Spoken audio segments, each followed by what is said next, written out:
All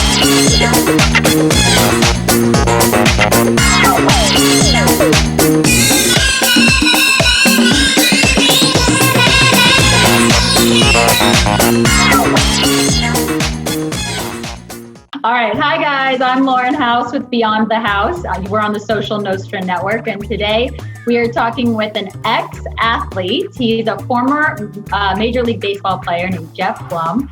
And I brought him onto the show today because as somebody who goes on dates, the first question that just makes me freeze in my tracks is, so do you like sports? And even though it's not like a real right or wrong answer I have to give, it still just makes me feel like, okay, well, I got to be on the spectrum. Like, what's the spectrum? So want to introduce Geoff first and give us a little bit of your history, please. First of all, thank you for having me on. It's great. And I played 14 years in Major League Baseball. I went to the University of California for baseball and then spent my career going to 6 different teams. And oddly enough, I finished my career with the Arizona Diamondbacks. So a little connection there with what you've got going on out in Arizona, Lauren. But I am now currently retired. I retired in 2012, and for the last 8 years, I have been working on the television broadcast team for the Houston Astros, and I have my own podcast on our Social Nostra network, along with you, called Bleacher Blums.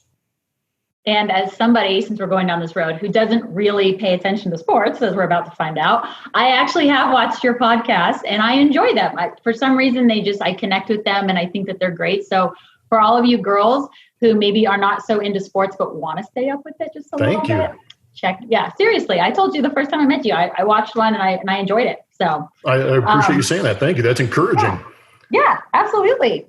So I guess what I want to know, because you are in a successful marriage, but it didn't start like that. So my question is, if you can rewind the times, when you're dating somebody in the very preliminary stages, and that question does come up, whether it's not, it doesn't have to be the most direct question, do you like sports? But sometimes it is. It just comes up, do you watch sports? Who are your teams? All that kind of stuff. And you have a girl who's got, obviously we have a wide spectrum. We have a girl who's uninterested. You have a girl in the middle who's me. Like, I'm like, I'll go put on a baseball hat with you, drink some beer and cheer for whoever you want me to cheer for. Then you have the girls who just hit it out of the park and they know all the players and the stats and the games and whatever else you need to know about any sport, which is to me like, whoa. So where on the spectrum do all these girls fall, if that makes sense? And what do you think of it? Like, what's a good answer to this question? Do you like sports? I think when a guy asks, do you like sports, it's a couple, underlying questions. It's more or less, will you let me watch sports when I want to? is basically the question. Because every guy fears that they're, why is she harping on me? Why is she asking me if I'm watching sports? Why is she asking me if I'm going to the bar with the boys to go watch sports? So I think that's kind of the underlying. And then the other part is, are you cool enough to go watch sports with me and be okay with that? But when I was dating before I got married, I had always had that, that reputation of being an athlete. So everybody, just the assumption is he likes sports, and obviously baseball is one of my passions. And but I actually like watching football, basketball. It's kind of been just football lately. But I didn't really put that on the girls I was dating. But I know that part of the woman that I would attract, or the girl I would attract, would be the one that was a little more interested in sports because they knew my background. In college, dated a basketball player. Coming up through the minor leagues, it was always somebody that was maybe a sports reporter or around the game a little bit, or understood that I had access to the game. So I kind of attracted that until I met my wife, who had absolutely no idea what I could possibly be doing for a living. And it turned out to be the most successful relationship I've had. How sweet is that? So it was almost like a breath of fresh air.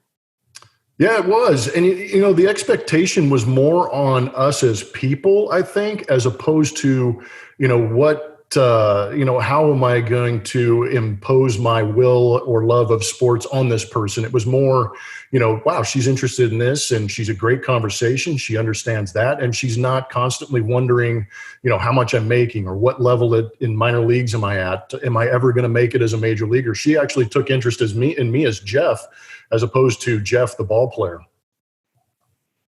Am I allowed to drop the J word? This is not for jersey chasers. Yeah, no, you can. Cleat chasers, jersey chasers. This yeah, it's true. podcast is not for the jersey chasers. This is not what this is about. How do I get a baseball player? That's not what this is about.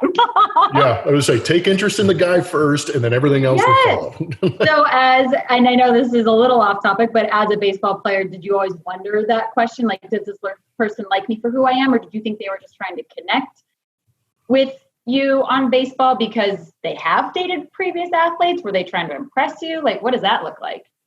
I think it's always for an athlete. I think it's always an underlying question mark is, why does this girl like me? Is she into it because I get to travel all over the country and play baseball? Is it because of the paycheck? Is it because, that he looks good in a uniform? What is Probably it? That one.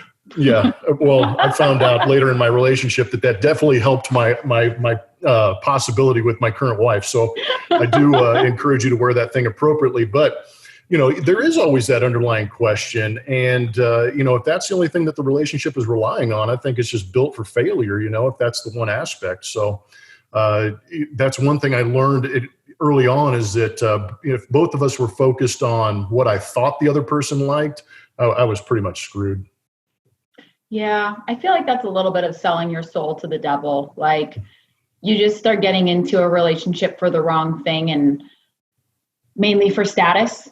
Because as the female, unless you're running in the same circles and dating somebody, like you said, a host, what are they called? What? Like a network? TV broadcaster. I say yeah, there you go. Analyst, but it doesn't. You have to say it perfectly or else it comes out really wrong. Say what perfectly? Analyst. Oh,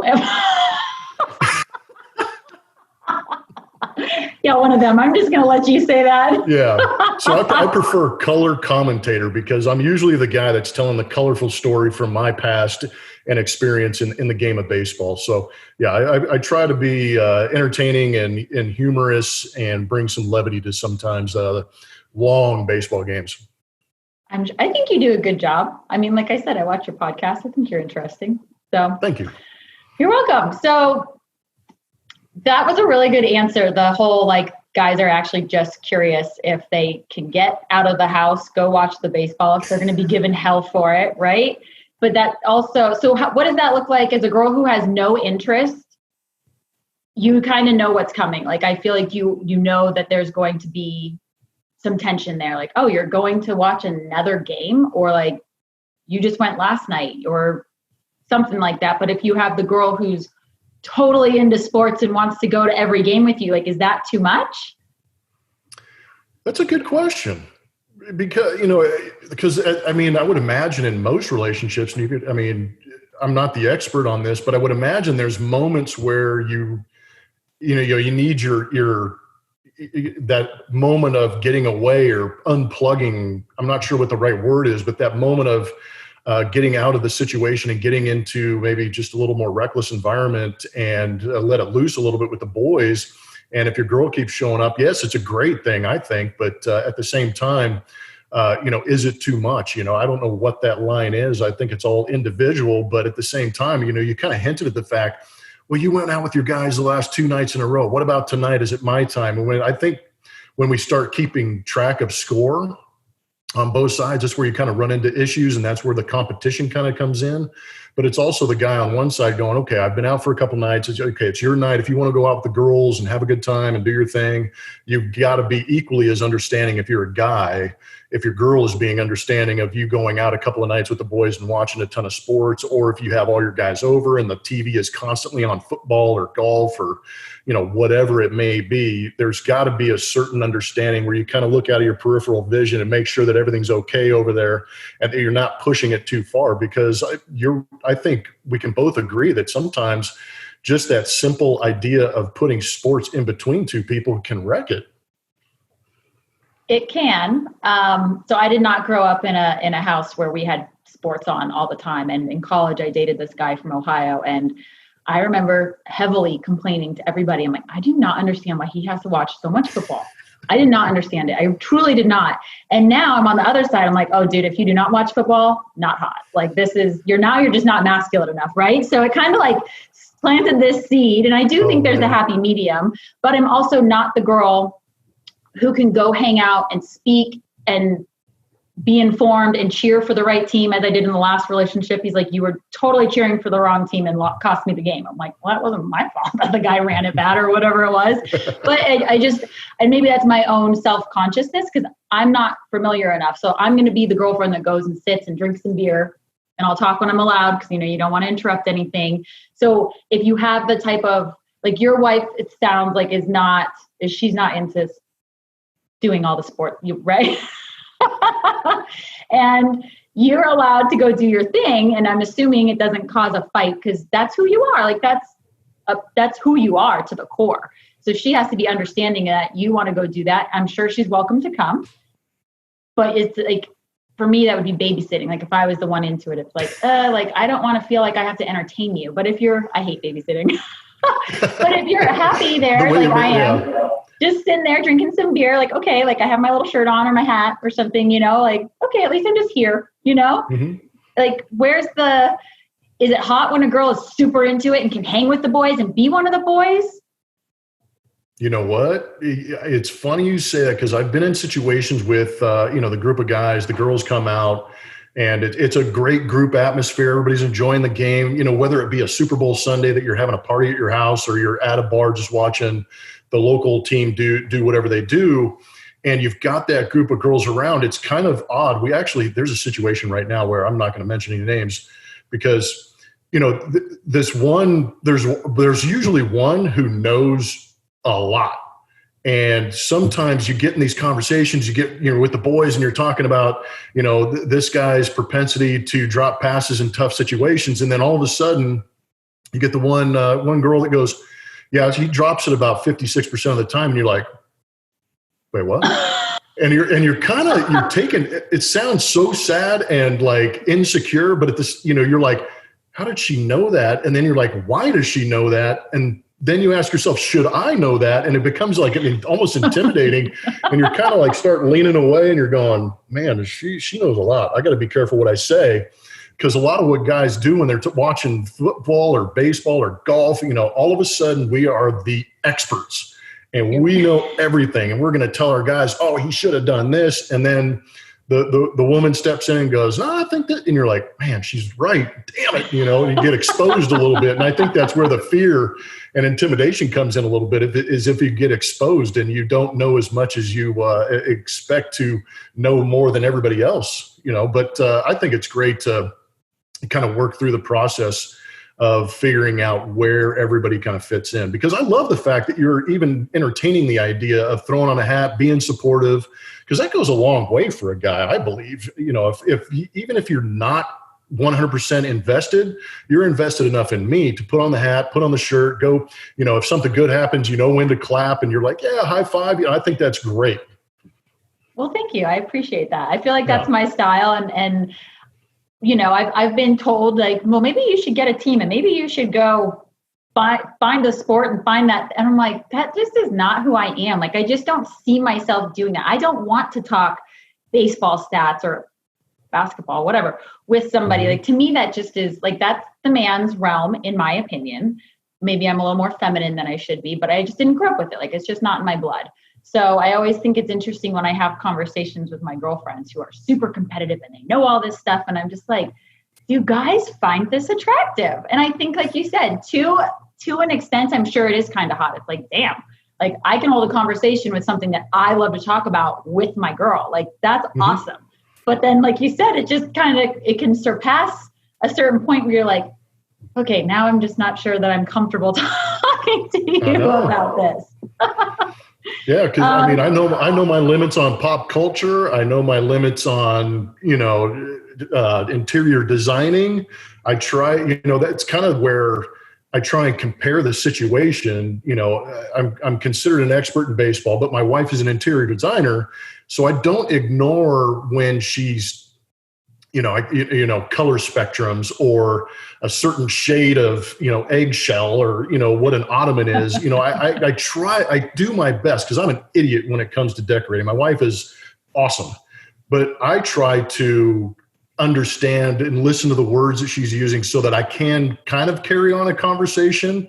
And there's been points where I've exposed myself a little too much and she'll get a giggle out of it and be like, you have no idea what you're talking about. And I'll just kind of Stay stop in your there. lane, dude. Yeah, exactly. Yes, that's exactly what it is. So that's kind of the comparison that I try and work with, because I know there's moments where I have conversations with her. I try and explain to her a situation on the field or, in a contract or something like that. And I just see her eyes start to roll back or she starts to look past me and I'm going, okay, I need to stop, get out, because it's not benefiting anybody. No, but she's trying to be a part of the conversation. She's really trying to understand. And a part of that is it's okay. Like, I think that a relationship should have more weight on values rather than, okay, do we have the same interests? Interests are obviously important because you want to find the common ground and you want to do things together. So if you want to go camping all the time and I want to be at the mall, that's probably just not going to happen. But hopefully you're both well-rounded enough and interesting enough to find something. And I always, this is a new thing in my self-development over the last couple of years, that when I'm dating somebody for real, boyfriend, I say, hey, if you have things you want me to try, I'm happy to try them as long as you do things that I want you to try. Because my thing is country dancing and most guys don't like to dance. But if you at least try a little bit with me, that's enough. At least you tried it. If you don't like it, that's okay. Just like me, I'll go skiing with you. If I don't like it, don't get mad at me. I tried it. Yeah. And I'll ask you, isn't it the idea of somebody putting forth the effort in your interest, even though it may not take, is that enough to really sustain or encourage a relationship? Absolutely. That's a great question. Yeah. It is. Because I like the idea, like you're saying, of trying it at least once. And if it goes down in flames, you're like, hey, I gave it my best shot. Let's try something else. I think that's a great outlook on trying to and you're not even accommodating, I don't think, for the other person. You're just trying to understand or maybe offer another, olive branch to try and connect. Yeah. It's one of those things where I think that you can't say no. I mean, I guess you can, but that's a very closed mind to me. You need to, if something's is fun for you and I like you, like you said, you're investing in that person. So I'm happy to try it rather than just be the princess over here and say, no, I'm not going to do this, So I do think that there's something to that. And that goes back to the compromise of okay, well, you can go that's the worst word. You go have fun with your boys on whatever days, go watch your sports. I don't really want to be there anyway. And then on a day that I'm feeling a little rowdy and want to go get some beers and have a good time and be social, then I'll go with you. And I think, how does that work with your wife? I'm sure you guys don't count back and forth, but she totally understands that you have your time, that you need to go do that, whether it's by yourself at home, maybe in a different room, or out with your friends, right? Yeah, I think you actually bring up a really good point in the fact that, mood and environment kind of, enhance whether you're going to say yes or no. Because if you are in the mood, you're feeling festive, or you like the people you're going to be around and you like the restaurant or the bar they're going to, of course you're going to say yeah, because there's going to be other avenues for you to interact in the situation, as opposed to just showing up, God forbid, at a Hooters and you're like, okay, I'm not going there, which I totally get, and sit there with your beer and you're watching the game, but guys are having fun, you're going. You feel like you're on an island. And what's cool about my wife is that she understands, I have friends that she doesn't like. She has friends that I don't like. And if she wants to go hang out with them, go for it. And if I want to hang out with some of the guys that I want to hang out with, she gets it too. And I think, she's a reasonable football fan. She doesn't, this is going to sound crazy, she does not like baseball that much. She likes the fact that it's provided us a very good, living and opportunities. But, for her to sit down and watch a 4.5 hour game, even if the best color analyst is on the broadcast, myself, she doesn't watch it. So it's kind of funny for me to get back from road trips and go, babe, did you see that game? She's like, no, I wasn't paying attention. But I get it. So her being a reasonable football fan, we have found a commonality and a community that we're able to have. She throws a Super Bowl party. She initiates it. She sends out the invite. She preps for it. She gets ready for it. She's like, let's go. I'm so excited. But, she's in control of that aspect of it. So she gets to bring her her part of the relationship to it, and I get to bring my guys and their girls over, and we get to watch football. So it's kind of a fun, unique way that we kind of go about things. But it is kind of if I did that for baseball or a World Series, she'd be like, I'm good. Interesting. So is that just the sport itself? I mean, baseball, no offense, and I've already said this to you before. Like, no, you can be brutally honest. I literally go there for the beer. That is it. Maybe to get on the Jumbotron. Please put me on. Yep. That's about it. Yep. No, it's funny. And the fun part so I can't do any more for my wife. She is as big a baseball fan as she's going to be, which isn't very big. If she comes to a game, it's because the matchup is good, or because she knows, like you said, there's St. Arnold Brewery is down the left field line. Even when she, it's kind of funny you say that, because even when I played for the San Diego Padres, there was a sushi restaurant down the right field line, and I'd be playing in the game, and in third base, I could see the family section, and she would say, I'm coming to the game tonight. And I'm going, wow, my wife is coming to the game. So I would play, and I'm looking up there, and I can't see her. I'm like, where the heck? So I learned that she came for the sushi down the right field line. So I learned that I would look down the right field line. She's having a drink, sake, whatever. But it's a little off subject. But I got completely lost in that situation. But it's not. I'm not going to force her anything she doesn't like. But I know that there are other purposes for going to a game. But the fact that you have another outlet to go to a game is great. Yeah, and like you said, she's there, and it's not her passion, but you don't like her for her passion of baseball. No. Or love her, I guess I should say. Love. Yeah, we wouldn't have gotten far. Yeah, it's kind of like when you're finding a business partner, right? Like, you don't want to have the same strengths. You each need to have your own set of strengths, and you need to be able to complement each other. And I think that if you were both super into baseball or whatever sport, I think I just feel like it would create friction and tension. I guess it's fun in like a competitive, flirty way for a little bit, but I don't know. I'll never know. I will never have that experience, but it just kind of seems like one of those things where there needs to be a happy ground. I like what you guys do. Like, I like that you found the commonality of football, because that's something that feeds you. No, it does. I really enjoy watching football in the off season. Now, golf is another thing. I love golf. I love playing it, watching it. I can't convince my wife to sit down and watch a golf event with me. She absolutely checks out. Yeah. Yeah. I would rather, if I had to choose, I'm choosing baseball for sure. Well, there we go. Now, baby steps. Now we got you going towards baseball. That's good. Yeah, for sure. Like, there's no way. I have dated somebody who made me watch golf all the time. I'm like, but at the same time, I can't, I think what guys sometimes, if you don't like football, you don't like me. That doesn't make any sense. Correct. It's not a personal, it's not a personal attack or a personal issue. It's just, I don't like golf. My wife has a friend who's on Housewives of Beverly Hills. Guess what I do? I find something else to do. I'm not into that. It's kind of odd. I love the girl that's on there, but I'm not going to, so she sits down and watches her show. But it's not because I don't like my wife or think that identifies my wife. It's just, I don't feel like I'm going to spend my next hour watching these people bicker, Yeah. I actually, for the record, have heard that, like, statistically, I don't know the number, but if you watch that show together as a couple, it actually can create problems in your marriage. Can we just throw that out there? Yeah. Because you're learning bad behavior. Hello. Oh my gosh. The worst behavior. I do not watch that shit. I think it's terrible. Not a chance of it ever on in my TV. Absolutely not. Now, The Bachelor, on the other hand. No, I'm just kidding. The Bachelor. Oh my gosh. I don't watch that either. I don't really watch reality TV. Okay. Yeah. Why not? I'd rather read a book or work. That's why you're much more intelligent than I am. I think you're intelligent in your own realm. I'm intelligent in my own realm. Yeah, just staying in our lane, like we said, right there. It's very narrow, but I can stay in it. Yes. I think this has been good. It just is a quick overview of how to kind of not, like you said in the beginning, not let sports be a wedge between two people who want to be together. Because I don't think that it's an end-all be-all, and I don't think that it determines the quality of a relationship. I think everybody needs to be understanding of the other's position.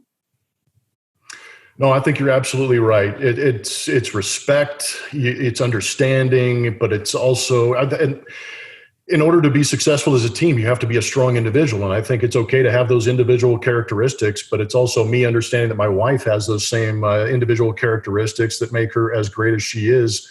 And it's making those work together. It does take time, and there are hiccups along the way, but it's all worth it in the end. But ultimately, just loving that person for who they are is what it's all about. And I've been very lucky and very blessed in an intense environment of professional sports to have somebody that allows me to go out and be good at what I am.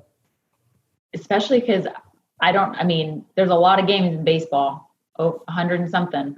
And if you're gone, however much of the year, that's a lot. That's a lot for her to be at home and take care of the house and the kids and not have you around. And kudos to her, man. Oh, trust me, in the middle of this quarantine, I guarantee you there's probably been a handful of moments where she's gone, God, if they just had a road trip right now, that'd be great. She's like, I love you, but. Yep. That's funny. Yeah, well, it's always give and take, and it's like you're always getting new situations thrown at you, and you got to figure them out together. And like you said, if you have two great people who want to be together, you stay focused on the end goal. And something as, I shouldn't say as little as sports, or else I wouldn't even be having this conversation with you, because it is a big topic. I mean, it is a huge topic to me. It's crazy how big it actually is, though. That's what's wild. And you know what we did not touch on is going to live games. Live games, going to an arena, going to the field, going to wherever you go to watch it. Like, I'm always down for that. I think it's so much fun. Again, you get your beer and you have your crew and everybody's cheering and you got all your gear on. And it's just such a different, obviously it's more social, but I think it's just as fun as having people over to watch a game. The game itself is just less engaging because it's on a TV and you don't have it right in front of your face. So maybe that could be a good way to get your significant other involved in the sports, because if you're there, maybe they'll at least enjoy that a few times out of a season. No, I completely agree. At home you have distractions. You have the office, you could go, or a book you could go read, or your friends down the street, or you could go outside. But like you said, when you go to the arena, you're kind of in the environment, so you get to feel the emotion and the passion of other fans. These places have done such a great job with food and beer to be able to entertain in that way. And they've done I'm finding that more stadiums are doing more communal type activities in certain areas of the ballpark or football stadium. And to your point, my wife, who cannot stand watching golf on TV, loves going to golf tournaments. We've been to the Masters 3 times, and she is like, when are we going to the course? It's getting on the course, the beauty of it, the environment, the people, the anxiety of watching a guy hit a golf ball, and then it's going over and getting an azalea and seeing how the azaleas taste this year, or what imported beer they have. It's really cool, and you get to walk around, see it from different angles. And I think you're exactly right. And I appreciate you bringing that up too, because that's just another way that you can try to put yourself out there a little bit and try something new by being in the environment.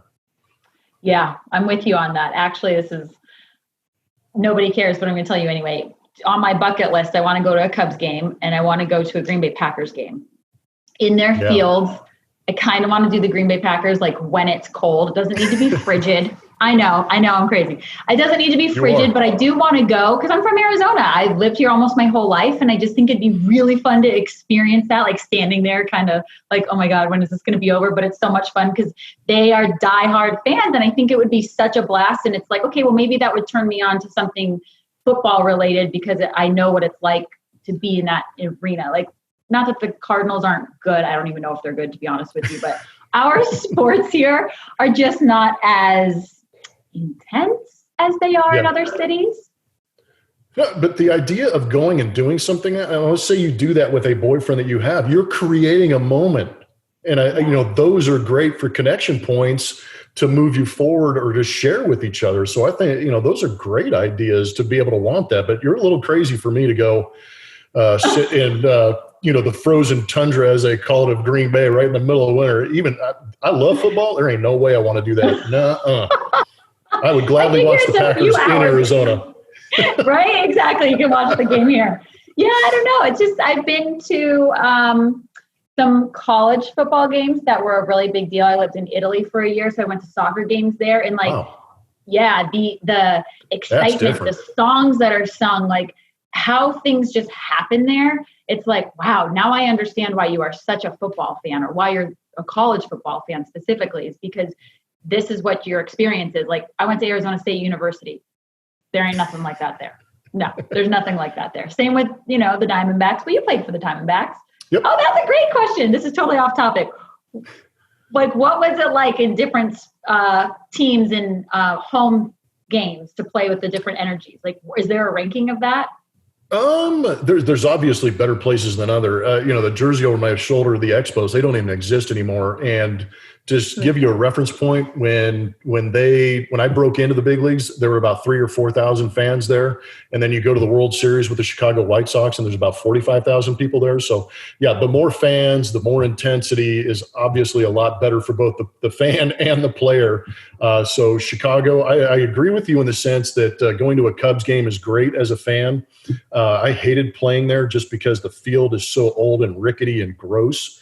But everything that I know, and some of the stuff you're talking about as far as experience and going to some of these places, I think that Wrigley has great social atmosphere outside the stadium, and then you go in for the atmosphere of the game. I think that's awesome. Then after the game, you can walk across the street and go to a bar. I think Green Bay is the same way with the way they tailgate and stuff like that. Mm-hmm. That's how you kind of create and generate an all-inclusive male-female, I think, type experience, is being able to have all of that at one place. Amen to that. Yeah. Well said. All right. Well, now I think we've covered everything. So I just want to sorry for keeping you on here for so long. No, I loved it. That was such a good conversation. So thank you so much. Again, my name is Lauren House, and this is Beyond the House. We've got Geoff Blum here, and I just want to say thank you so much. And I hope that this helps even a little bit with some sports and relationships, tying the two together. So thank you. Thanks, Geoff. Oh, my pleasure. Thank you.